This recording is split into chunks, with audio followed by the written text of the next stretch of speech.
The Galactic Council had watched thousands of wars across the stars. They had destroyed worlds, erased species, and forced entire civilizations to kneel. Fear was their greatest weapon, and today they believed they would use it once again. The target was a small blue planet called Earth. On the Council's massive holographic display, Earth rotated slowly. Green lands, blue oceans, white clouds. It looked peaceful, weak, harmless. "Classification confirmed," said a tall insect-like analyst. "Class 4 Deathworld, high gravity, violent weather, unstable life forms known as humans." Murmurs filled the chamber. "Deathworld species are always dangerous," warned one counselor. Another laughed. "Dangerous to themselves, maybe. Humans are divided, always fighting each other. They barely control their own planet." The supreme strategist raised one clawed hand. Silence followed. "Our scanners detected rapid industrial growth, primitive but accelerating. If allowed to expand, humans may become a future threat." The decision was fast. They would not talk. They would not warn. They would not negotiate. The Council ordered a punitive invasion. Exactly 9,900 warships were assigned, enough to crush Earth in hours, enough to send a message to the galaxy. The fleet jumped through hyperspace like a storm of fire. On Earth, no alarms rang across cities, no leaders made speeches, no fleets rushed into orbit. Earth stayed quiet. Deep beneath mountains, old bunkers opened for the first time in decades. In dark oceans, metal giants slowly woke from sleep. Satellites changed course. Signals passed silently across hidden networks. Humans did not panic. They prepared. Admiral Karth of the Zyrak Dominion stood on the command deck of the flagship Glorious Verdict. Before him, thousands of warships formed a perfect attack formation. Their weapons glowed with energy. "Scan the planet again," he ordered. A technician hesitated. "Admiral, there is still no response, no transmissions, no planetary shield activation." Karth narrowed his eyes. "No surrender signal?" "None, sir." A low growl escaped the admiral. Either they are fools or they are confident. He did not like either option. "Begin orbital intimidation," Karth said. "Low-power weapon discharge. Show them fear." Several ships fired warning shots into space near Earth. Bright flashes lit the darkness. Still, Earth did not answer. No message, no threat, no begging. Just silence. Then the scanners flickered. "Admiral," a voice trembled, "we are detecting movement." "From where?" "From everywhere." Thousands of small objects rose from Earth's surface. Not ships, not missiles, unknown shapes. They spread into orbit like seeds on the wind. "Identify them," Karth demanded. The systems struggled. "They are satellites, sir. Old models, very old." The bridge filled with confused chatter. "Satellites?" one officer laughed. "Outdated weapons platforms that outdated are useless." Karth did not laugh. "Why wake them now?" he asked quietly. Before anyone could answer, one of the forward ships vanished. There was no explosion, no debris, no energy spike. One moment it was there, the next empty space. Silence filled the bridge. "Report!" Karth shouted. We don't know what happened," the scanner officer said. "The ship is simply gone." Fear crept into the voices of the crew. "Impossible," another officer said. "Nothing just disappears." Another ship blinked out of existence, then another. Panic spread. "Pull back the front line," Karth ordered. Too late. Human satellites shifted position. The small objects released invisible waves that twisted space itself. Alien sensors failed. Targeting systems went blind. Communication between ships broke down. The mighty fleet, built to dominate galaxies, was suddenly confused. A signal finally came from Earth. The human transmission was simple, calm, short. Leave our world. No threats, no insults, just a warning. Karth felt something he had not felt in decades. Unease. Humans are bluffing, one officer said quickly. They cannot fight us. Karth stared at the blue planet. They did not bluff, he said slowly. They waited. Suddenly, the planet itself seemed to move. Massive shapes rose from Earth's oceans, ships larger than mountains, dark and scarred, built for survival, not beauty. From polar regions and deserts, hidden hangars opened. Human warships climbed into space like ancient predators awakening. They were few in number, but they moved with purpose. These ships, a technician whispered, they are crude, heavy armor, massive engines. Karth clenched his fists. Humans built these to endure, he realized, not to impress. The first human ship fired. Not a bright beam, not a loud explosion, a quiet pulse. 3 alien cruisers went dead, drifting helplessly. The human fleet advanced, slow, steady, unstoppable. Karth opened a channel to the Council, his voice tight. "This is Admiral Karth. Earth is not defenseless. Humans are not weak. I repeat, humans are not weak." The signal cut out. Human forces closed in, and Earth, silent, patient Earth, began to show the galaxy why Deathworld species never surrender easily. The alien fleet had never known confusion like this. For centuries, their battles followed simple rules. Power decided everything. Bigger fleets won. Stronger weapons ended wars fast. Fear broke enemies before the first shot. But near Earth, none of those rules worked. Admiral Karth stood frozen on the bridge of the glorious verdict. The tactical display was chaos. Icons blinked in and out. Communication lines failed. Ships drifted without control. "Restore sensors," Karth shouted. "We are trying, Admiral," an officer replied. "Human interference is everywhere. It adapts every time we counter it." Karth felt cold anger rise in his chest. Adaptive warfare. That was only something advanced civilizations used. Humans were never supposed to be this prepared, he growled. The first human fleet formation was strange. They did not rush forward. They did not spread wide. Instead, they moved in tight groups, protecting each other, covering every angle.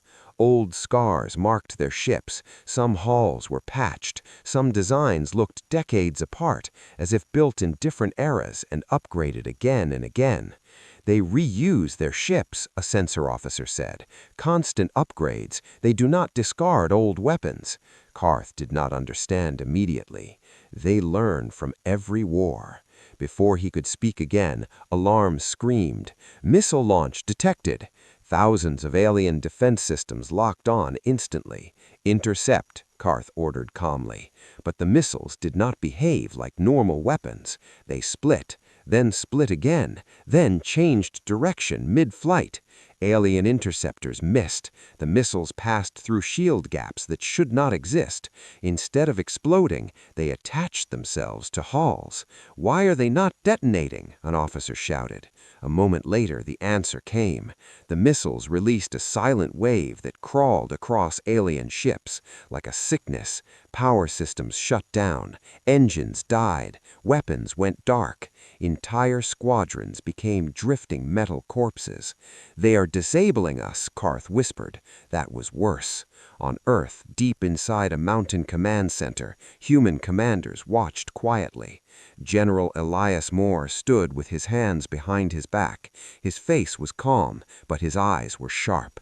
"They expected panic," he said. "They expected fear." A young officer nodded. "No, they never do." Moore allowed a small smile. "No, they never do." A screen showed alien formations trying to reorganize. Every move was slow, every decision late. Begin Phase 2, Moore ordered. Human ships surged forward. This time they did not target the fleet edges, they went straight for command vessels. Karth's flagship shook as nearby ships exploded, not from human fire, but from internal failures. Reactors overloaded, shield harmonics collapsed. "Admiral," an officer cried, "they are targeting leadership ships only." "Smart," Karth said through clenched teeth. "Cut the head, the body dies." Fear spread across the bridge. The human ships did not chase fleeing enemies. They ignored isolated targets. Instead, they moved with discipline, striking only where it mattered most. "Open all channels," Karth ordered. "Call every fleet commander." Static answered him. Human electronic warfare flooded the system. Signals twisted. Messages arrived hours late or not at all. For the first time in his long career, Karth felt truly blind. Then something worse happened. The stars themselves seemed to move. "Gravity fluctuation detected," a technician screamed. Space bent. Alien ships were pulled out of formation, dragged towards invisible wells. Massive vessels collided with each other. Space around Earth no longer looked like a battlefield. It looked like a graveyard. Broken alien ships drifted silently, spinning without power. Some still burned from inside, small fires glowing through cracked hulls. Others were dark, empty shells, their crews long gone or frozen in place. Human ships moved among them like shadows. They did not rush. They did not celebrate. They did not speak. They hunted. Admiral Karth stood on the bridge of the glorious verdict, watching his once great fleet fall apart. Thousands of warships had entered the system with pride. Now only scattered groups remained, running, hiding, or dying. "Status report," he said quietly. A damaged console sparked as an officer struggled to answer. "Command chain is gone," the officer said. "Most fleets are operating on instinct only. Supply ships are destroyed. Ammunition is low." Karth nodded slowly. This was no longer war. This was survival. The humans changed tactics again. Instead of large attacks, they sent small strike teams. Human corvettes slipped between debris fields and wrecks. They powered down engines, drifting like dead ships. Alien sensors could not see them. Then, suddenly, they struck. Close-range weapons tore through shields. Boarding pods slammed into hulls. Human soldiers poured inside alien ships, moving fast, silent, deadly. They did not shout. They did not boast.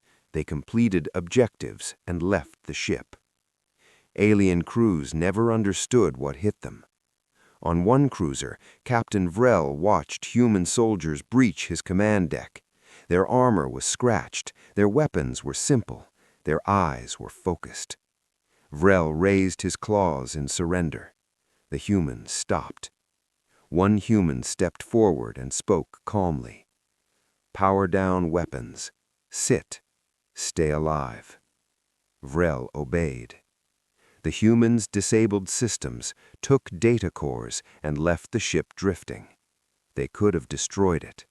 They chose not to. That choice terrified the survivors more than death. Back near Earth, General Elias Moore watched feeds from dozens of battle zones. His voice remained steady as he issued orders. "Keep pressure constant," he said. "No mercy strikes, no reckless charges." A commander frowned. "Sir, we could end this faster if we—" Moore raised a hand. "No," he said. "We end this right." He knew the truth. If humans crushed the fleet too quickly, the galaxy would forget. If humans hunted them slowly, the galaxy would remember. The alien fleet tried one last coordinated attack. Dozens of remaining warships formed a desperate line and charged toward Earth. Weapons fired wildly. Energy beams cut through space. Human ships did not meet them head-on. They vanished. Alien commanders panicked. Where did they go? The answer came from below. Human vessels erupted from Earth's shadow, using the planet itself as cover. They fired upward, tearing through alien hulls at close range. Explosions filled space. Alien ships broke formation, colliding, crashing into debris. The line collapsed in minutes. Admiral Karth watched his tactical display go dark, one section at a time. "Prepare evacuation," he ordered. An officer stared at him. "Sir, evacuation to where?" Karth did not answer. There was nowhere left to run. Then the humans did something unexpected. They stopped advancing. Human ships formed a wide circle around the remaining alien vessels. Weapons stayed powered, but silent. A broadcast opened across every channel. General Moore appeared on alien screens. His face was calm. His voice was clear. "This battle is over. Your invasion has failed." Alien commanders listened in stunned silence. "We will allow survivors to leave, but you will leave on our terms." Karth's eyes widened. "What terms?" someone whispered. Moore spoke again. "You will leave behind all weapons, all data, all ships unable to jump." The alien bridges erupted in shouting. "This is humiliation! This is slavery! This is—" Moore raised his voice slightly. "This is mercy." Silence followed. Some alien commanders refused. They tried to break the circle. Human response was instant. Those ships vanished in fire and twisted metal. The message was clear: obey or die. Admiral Karth opened a channel to Earth. "This is Admiral Karth," he said. "I accept your terms." Moore nodded once. "Then you may live," he replied. As alien ships powered down weapons and systems, human crews moved in. They collected data, technology, and records. They learned everything: the history of the Council, the names of their worlds, their past wars, their future plans. Earth was no longer blind. Among alien crews, stories spread. Stories of human tactics, stories of silent soldiers, stories of ships that hunted like wolves. Fear spread faster than any signal. When the first group of alien ships finally jumped out of the system, only a fraction of the original fleet remained. Thousands were gone, destroyed, captured, lost forever. Only a few hundred escaped. Even that number would shrink. General Moore watched the jump signatures fade. "Track them," he ordered. A commander looked up. "Sir, we said we would not chase. We did not say we would forget." Admiral Karth sat alone on his damaged flagship as it limped away from Earth. His hands trembled. He had come to destroy a world. Instead, he had witnessed the birth of a legend. He activated a private recorder. "To the Galactic Council," he said slowly, "Earth is not weak. Humans are not chaotic." He paused. "They are patient." The recording ended. Behind him, the stars returned to normal. Earth remained, silent, watching, waiting. The slaughter was over. The consequences were just beginning. The battle around Earth was over, but the war had only begun to echo. Debris fields stretched across the system like broken bones. Wrecked alien ships drifted slowly, some still glowing with dying power. Human recovery vessels moved carefully between them, collecting survivors, securing data, and marking wrecks.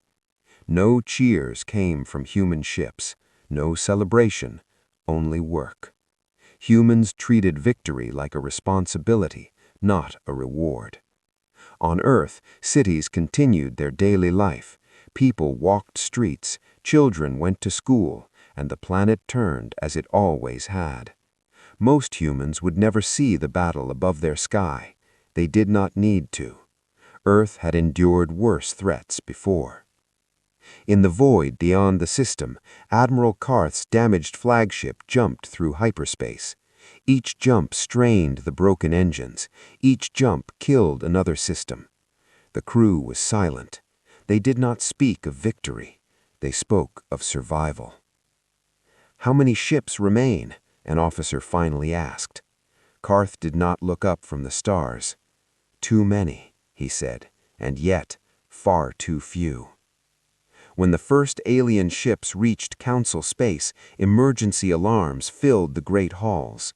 Dock workers froze as battered warships arrived, burned, cracked, barely functional.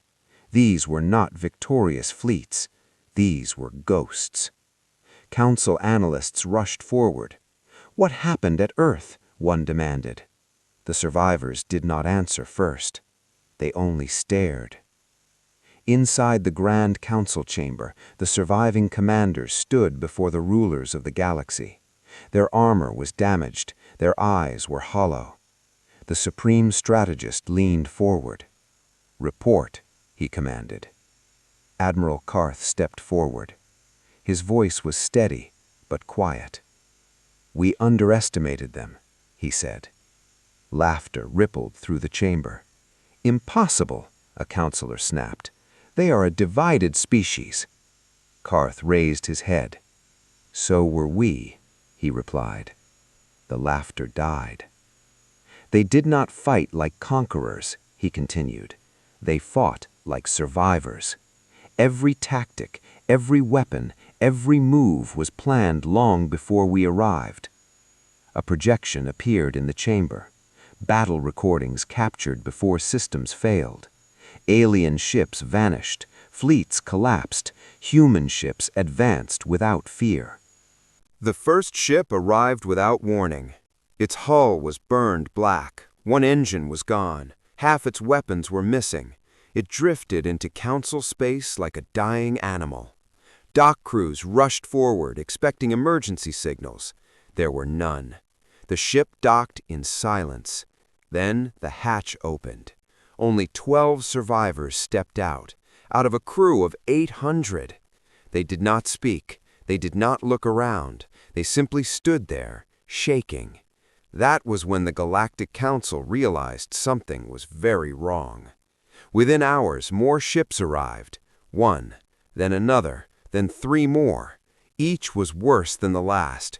Broken hulls, melted armor, systems held together by desperation and luck.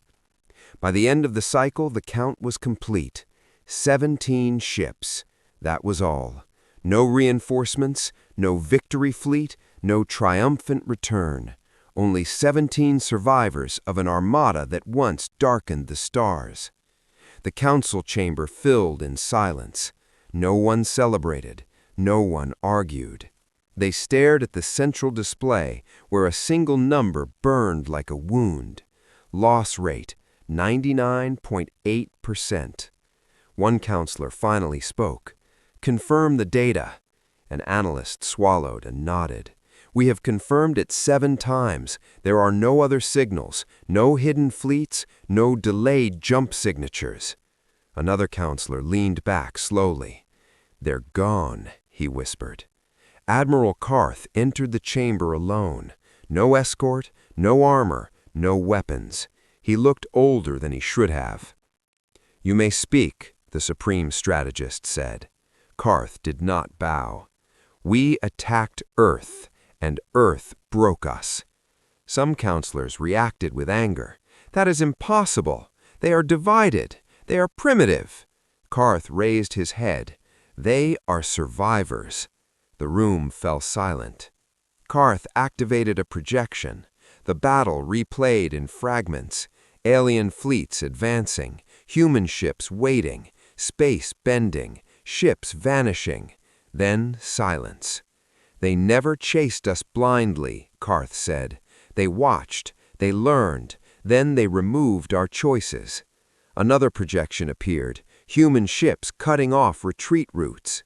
They didn't destroy our fleet at once. They reduced it, slowly, carefully. A counselor stood up. Why were you allowed to return?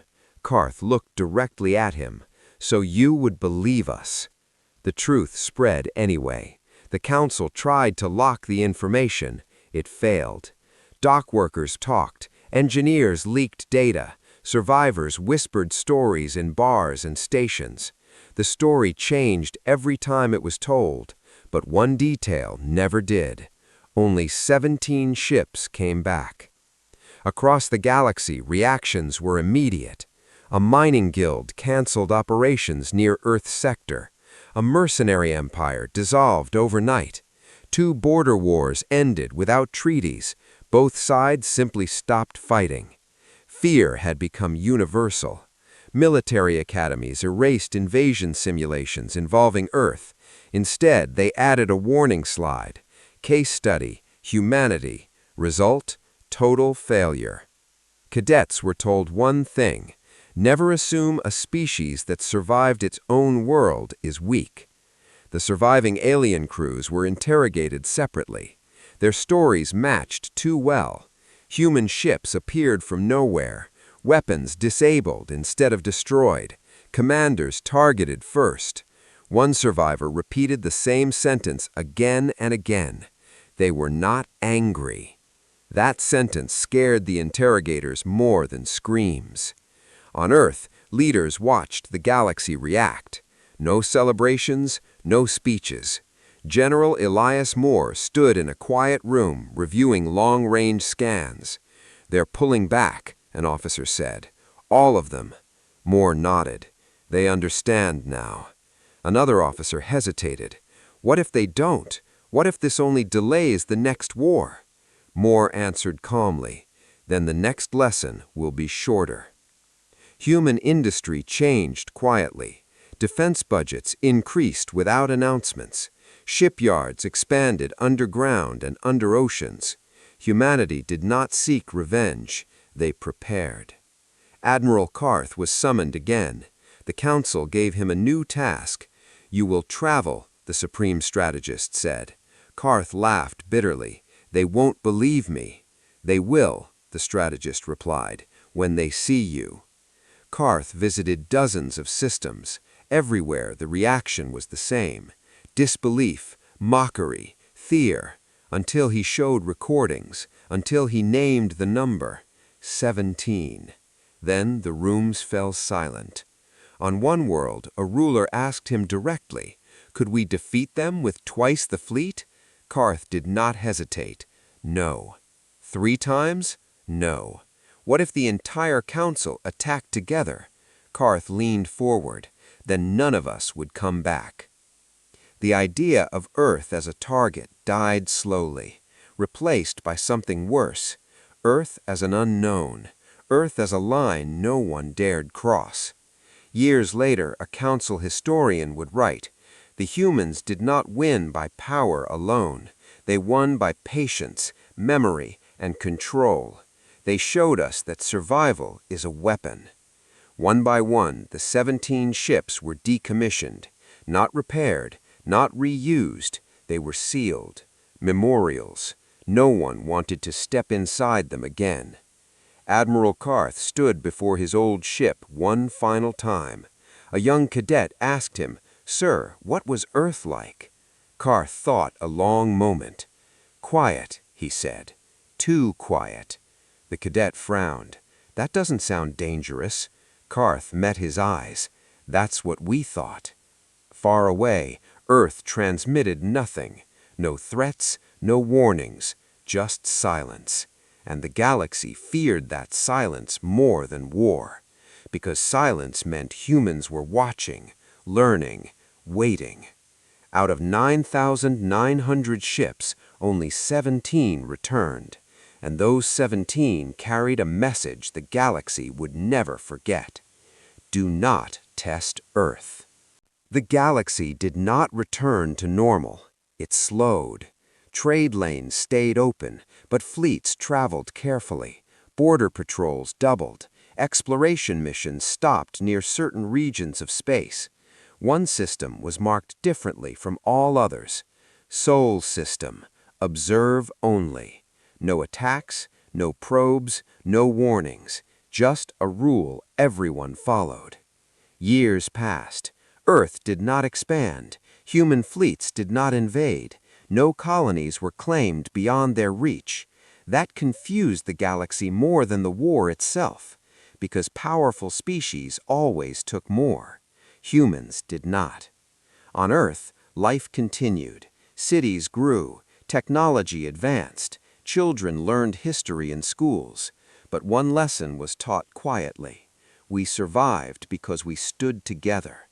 No flags, no pride speeches, just memory. General Elias Moore aged quietly. His hair turned gray. His hands shook sometimes, but his mind remained sharp. He stood one last time in the orbital command room, watching stars move slowly across a screen. "They're still watching us," an officer said. Moore smiled. "Good," he replied. "That means they remember."